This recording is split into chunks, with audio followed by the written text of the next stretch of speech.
এই জুলাই অভ্যুত্থানের পর যে ছেলেটার উপর আমার সবচেয়ে বেশি প্রথম ভালো লাগা ছিল এটা ছিল সার্জিস। অসাধারণ কথা, বাচনভঙ্গি, এমনকি মনে হচ্ছিল একটা ড্রিম যেটা পুরো বাংলাদেশ দেখছে, যে আগামী দিনে একটা বাংলাদেশ হবে কথায় না বড় হয়ে কাজে বড় হবে, এমন একটা টিম আমরা চাইছি। ইভেন যাদের হাত ধরে অনেক কিছু পরিবর্তন হবে, কথায় না বড় হয়ে কাজে বড় হবে, রাইট? সেই ছোটবেলা থেকে পড়ে আসছি আমাদের দেশে হবে সেই ছেলে কবে।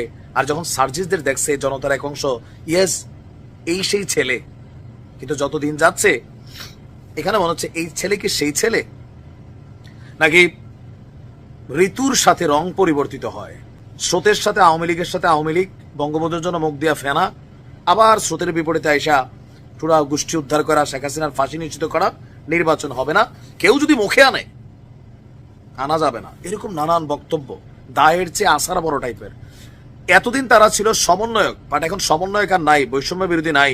তারা এখন কারা? একজন রাজনৈতিক দল, দেশে আরো এরকম 54টা রাজনৈতিক দল আছে। গতকালকে সার্জিসের যে বক্তব্য নিয়ে তোলপাড় হয়েছে দুইটা নিয়ে, এক তো ছাত্রদল ইস্যুতেও পোতাই গেছে, বলছিল যে ছাত্রদলের এক গ্রুপ সন্ত্রাসী টোকাই, শাকিলের সাথে অনেকের সম্পর্ক। পরে আবার বলতেছে আমি ছাত্র দলকে বুঝাই নাই, ওই একটা অংশ মানে দুই একজনকে, দলের একজনের নাম যখন তুমি বলছো পুরো ছাত্র দলই কানেক্টেড হয়ে যাচ্ছে, যার কারণে ছাত্র দলের সভাপতির ঘুম নাই, চেহারা শুকাই গেছে, সংবাদ সম্মেলন করা লাগছে, সাংবাদিকদের নাস্তা পানি খাওয়ানো লাগছে। এখন তুমি এসে বলতেছো আমি পুরো দলকে মেনশন করি নাই। এই ধাক্কা সামলাইতে না সামলাইতে আরেক ধাক্কা, কোনটা? বিএনপি ওরা ধরছে যে বাবা তুমি কথা কম বলো। সার্জিসটা কিন্তু সবাই এখন আক্রমণাত্মক ভঙ্গিতে ধরছে। সার্জিসের বক্তব্যটা ছিল যে শেখ হাসিনাকে দেশে এনে ফাঁসির মঞ্চে না নেওয়া পর্যন্ত কেউ যেন নির্বাচনের কথা না বলে। আরে ভাই, তোমরা সেকেন্ড রিপাবলিকের স্বপ্ন দেখছো, নতুন স্বাধীন দেশ বলছো, কে কি বলবে তুমি সার্জিস ঠিক করে দিবা? তাহলে তো তুমি ওই যে পুরোনো ছাত্রলীগ করছো তোমার ভিতরে রয়ে গেছে, বাইরেছে না তো। এটাই তো ফেসিজমের আওয়াজ। আমি কি বলবো সেটা আমি জানি, আমার বাক স্বাধীনতা আছে। আমি কোনো ভুল বললে সেটা আইন দেখবে, ডিজিটাল নিরাপত্তা আইন না। আমি কি বলবো সেটা তুমি ঠিক করে দিবা, তুমি আমার ট্যাগ দিবা, আমরা এইটা আমরা সেইটা। মানে তোমার এই লাইসেন্স কে দিছে? হু আর ইউ? এখন এরকম পাকনা পাকনা কথা বইলা বিপদে পড়ে গেছে সার্জিস।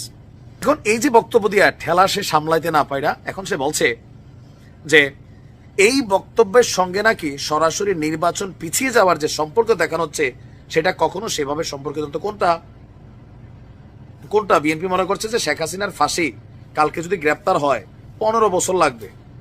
তো এই 15 বছর নির্বাচন না হলে ক্ষমতায় কে থাকবে? ইউনুস কাকা আর তোমরা ভোট ছাড়া। তোমরা তো বলতেছো যে নির্বাচনটা মুখে আনা যাবে না, অন্য সার্কামস্টেন্সে নির্বাচন পিছাই দিতে পারে, ডাজন্ট ফ্যাক্ট। কিন্তু শেখ হাসিনার ফাঁসি না হলে বিচার না হবে তো কেউ নির্বাচনের নাম মুখে আনবে না। যদি কেউ আনে, যারা নির্বাচন চায় না তারা এটা সেটা কি হোয়াট? এটা পরামর্শ ফ্রিতে হচ্ছে, যা বলবা ভেবে চিনতে বলবা, নয়তো বিপদে পড়বা। শেখ হাসিনার একটা ওয়ার্ড শেখ হাসিনারে বাংলাদেশ ছাড়া পালাইতে বাধ্য করছে। কি ছিল প্রশ্নটা? ওটা কি মুক্তিযোদ্ধার নাতি নাতনিরা পাবে না, রাজাকারের নাতি নাতনিরা পাবে? জাস্ট একটা ওয়ার্ড, মিস ওয়ার্ড, শেখ হাসিনার এই সাম্রাজ্য ভাঙা চুরা তোমরা তছনছ করে দিতে পারছো। সো তুমিও বুঝো, ছাত্রলীগ করে আসছো, ব্লুটুথ বয় কিন্তু হ্যাভি মেধাবী, বাট থাকে না যে অতিরিক্ত মেধা মাঝে মাঝে বিপদ ডেকে আনে। যা বলবা ভেবে চিনতে বলো। পরিবর্তন আমরা চাই, নতুনরা আসতে হবে, ইয়াং জেনারেশন লিড করতে হবে। বাট তোমরা যারা রাস্তা দেখাবা, এটা সময় তোমাদের নিজের আগে ঠিক